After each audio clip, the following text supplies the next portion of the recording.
Do you believe art can change the world? So do I. On this show, we meet artists whose work is doing just that. Welcome to Art Heals All Wounds.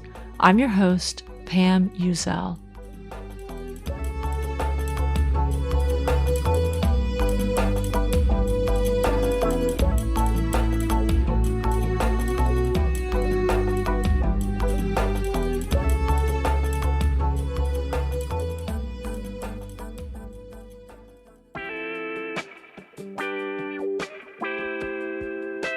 I hope that you've enjoyed this season on connection.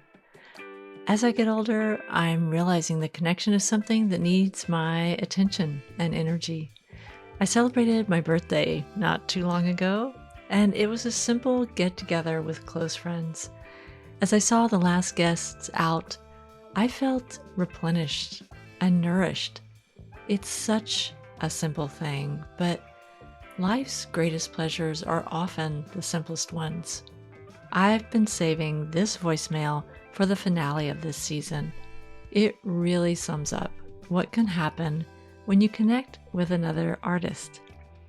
J.M. Golding tells her story of how she created a book of Lumen Prints with another artist she connected with through a photo website who was thousands of miles away. The book they created together is called Playing with Light, and you'll hear the story behind it in just a bit. Of course, I looked up this book, then looked further at J.M. Golding's work, and I felt like she would be a great guest on the upcoming season. The next season is about climate and the environment, and it starts August 21st. I'll talk more about that after we hear J.M.'s story about connection and creativity. Hi, Pam. This is J.M. Golding. I'm a photographic artist based in the San Francisco Bay Area. Thank you for all that you do through Art Heals All Wounds. I'm so delighted that your theme this season is connection. I have a story for you about art and connection. The story is about two people, a continent apart, making lumen prints together. In case you aren't familiar with lumen prints, they're a rather arcane type of alternative photographic process. The most usual way to make a lumen print is to put an object or objects on a sheet of black and white silver gelatin photographic paper and expose it to sunlight, often for hours at a time.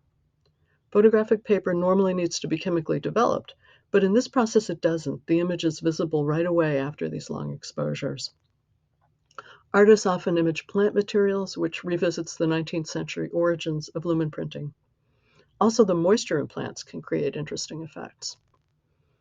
When you leave photographic paper in the sun, surprising things happen. Black and white paper turns color. The colors depend on the type and age of the paper you use, the amount of time it spends in the sun, your geographic location, the season, the presence and amount of moisture, and probably other things, including magic and alchemy. The possibilities are pretty much endless. Each lumen print is unique, and the results from the process are wonderfully unpredictable. So, my story today is about a connection and artistic collaboration between the photographer and painter Hélène Barrette and me. Hélène and I came into contact about 15 years ago through a photo website.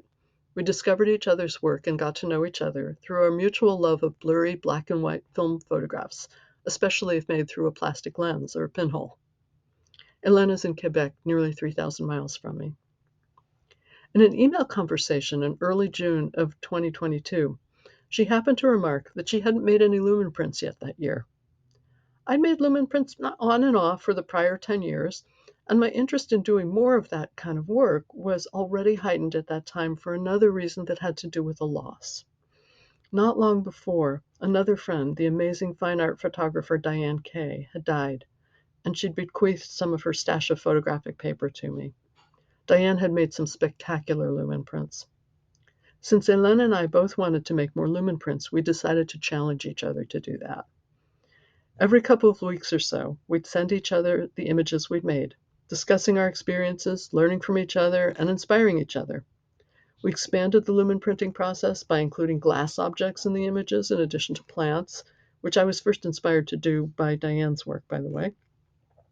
We've experimented with rather gleefully adding things from our kitchens, medicine cabinets, and laundry rooms to our exposures just to see what would happen. We transformed unplanned events, such as putting the paper wrong side up or using 2 sheets of paper instead of 1, into intentional techniques. Doing this work together deepened our friendship and also held my connection with Diane. And by the way, Diane's lumen prints had also inspired Hélène. It led to another project for me, one that's very much about art as healing process, but that's a story for another day. After over a year of making lumen prints together at a distance, Hélène and I decided to celebrate our collaboration by making a book of our lumen prints, which we titled Playing with Light, or in French, Jeux de lumière. Hélène's first language is French, and the book is bilingual. I think it's fair to say that we're both pretty thrilled with this work that's resulted from our connection. Thanks again for your wonderful explorations of the healing and connecting qualities of art. You're listening to Art Heals All Wounds.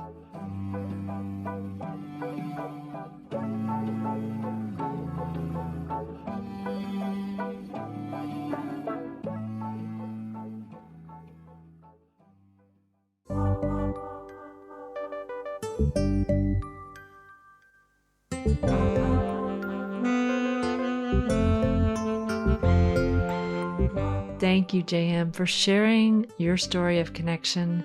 JM is part of the Climate and Environment series that starts on August 21st. I'm learning so much about the role of storytelling as we face the future on this planet that desperately needs us to start telling new stories. I'm really looking forward to sharing the conversations with these artists. I want to share your stories too.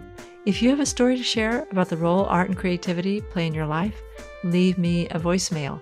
Just go to my website, arthealsallwoundspodcast.com, and push the widget that says, Leave Pam a voicemail.